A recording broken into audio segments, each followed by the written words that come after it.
Hello, my name is Anna Tudorova and I work for UEG, the Congress team. It is my pleasure to welcome you to UEG Week Virtual and to this very special cooking class. I'm here with our friend Annie, who is a nutrition coach. Hello.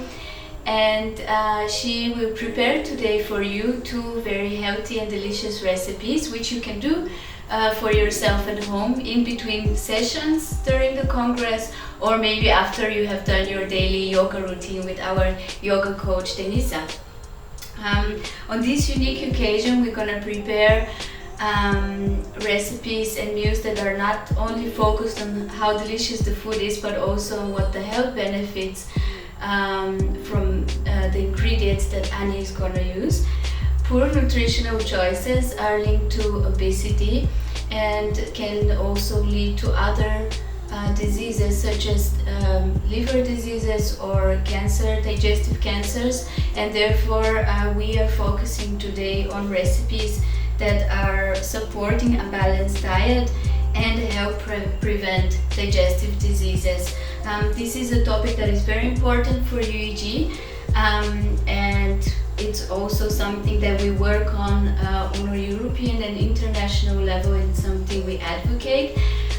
You can also, if you're interested in this topic and what we do in this field, you can check our action plan for Europe for nutrition and chronic digestive diseases, which is also available on our UEG website and has been prepared by our Public Affairs Committee. And last thing, I want to mention that the meals we are preparing today are vegan, and this is because we at UEG are aware of the impact that the animal production industry has on our environment, and we want to invite you to prepare at least one of your meals during UEG week free of meat or dairy production. But we promise you it's delicious and nutritious. And with no further ado, I would like to give the word to Annie, and I wish you bon appetit. Enjoy! Thank you, Anna, for this wonderful introduction. So my name is Annie, as it was already mentioned, and I love food. I love eating food. I love cooking food, and I especially love it when my food is nutritious, when it does something good for my body, but also when it is food that has as little of a negative impact on my health and also on the environment. So I have prepared for you today two recipes. The first one is a salad. It's a chickpea avocado arugula salad, which is very nutritious, extremely easy to make, and it is also very delicious. The second recipe is going to be a lentil stew with nettle. So nettle is this one here, the one that burns. So this is picked personally by myself today in the morning, but I will get to that later. Good, so let's begin with the chickpea salad. Why chickpeas? Because they're a great source of protein for people who don't eat meat, for people who don't consume dairy, or actually for everyone, even for meat eaters and dairy products eaters. They're as well very nutrient dense. They have iron in them, they have as well some potassium. They're low in fat, and they are not so calorie dense. At the same time, they're full of fiber, which is very good for our digestion, as we know that, and they keep you really full for a long time. So this is very practical, maybe for people as well who have just stopped consuming meat for whatever reasons and have that concern, oh, I'm not getting enough food. So chickpeas are really great source of energy. So let's start. I have them here. I always like using canned chickpeas for one very practical reason, is that it just goes much faster. On the other hand, it has been my experience that canned chickpeas are much easier on the digestion than chickpeas that I have cooked myself, and I have used all kinds of methods to cook them. I still prefer the canned ones. Good. Then as next, I'm gonna do the salad dressing, and then let the chickpeas really absorb that dressing, because then the taste is even more intense. So what do we need? We need a bit of olive oil for the dressing, and I'm not gonna put so much from the olive oil. Then I'm gonna put some sesame paste. Sesame paste, or also known as tahini, is great. It is one of the main ingredients of hummus, as are chickpeas, but it is also great to use it in salads as part of the dressing.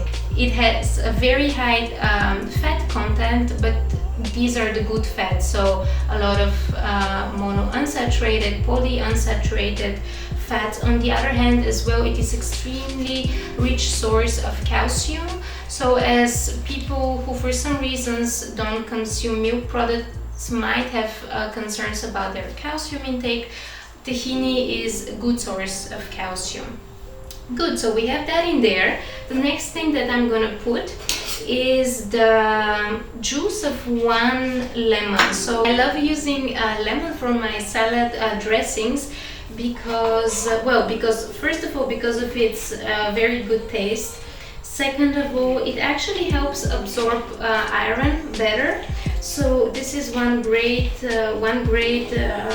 property that it has. And for me personally, vinegar can be sometimes way too intense, so lemon gives this very nice, very soft taste to a salad. So I'm just gonna, this seems to be a very hard lemon to squeeze, but I'm gonna still make the best out of it. Good, so I have here the juice from one lemon, and then I'm just gonna add some salt, not too much, just so that it's nice and tasty, and then add some black pepper, and then finally I'm gonna add some thyme. So thyme is really good for this extra special something that a salad dressing can add to a salad. I actually am lucky enough to live in an area where I can just go outside and pick up some thyme. So this one I picked up myself the other day. That's why it's already dry. So I'm just gonna take the blossoms down. But if you live in a city, or if you don't have thyme in the area where you live, then you can easily find it in a supermarket in an already dry form, and it makes the salad very special, and it can also be used in all kinds of other recipes. Oh, I'm making a bit of a mess, but it doesn't matter. Good, and then we just mix all this quite well, and here you can as well experiment a bit with the proportions. I put approximately 1 tablespoon of sesame paste in there, but if that is too much for you, if it gets too intense, then just obviously feel free to make it less. Good, and then I'm just gonna put all that inside, and then just put this here, take a spoon, and then mix all of that well, and then let it aside, let it just absorb the taste. I find that always nice when the chickpeas absorb the taste. And then I'm just gonna put it here aside. As next step, we have some olives. So I'm gonna cut them. It is up to you whether to cut them or not. I like them cut not very small pieces, but like 2 or 3 pieces, and then I would just put them in the salad. And then we just add the olives to the salad. In that case, I think I actually cut way too many of them, so I'm just gonna feel how it tastes, I'm gonna see how it tastes, and then I can add some more if I want to, but for now I'm gonna leave it like that. So something that I really like to pimp my salads with are roasted nuts.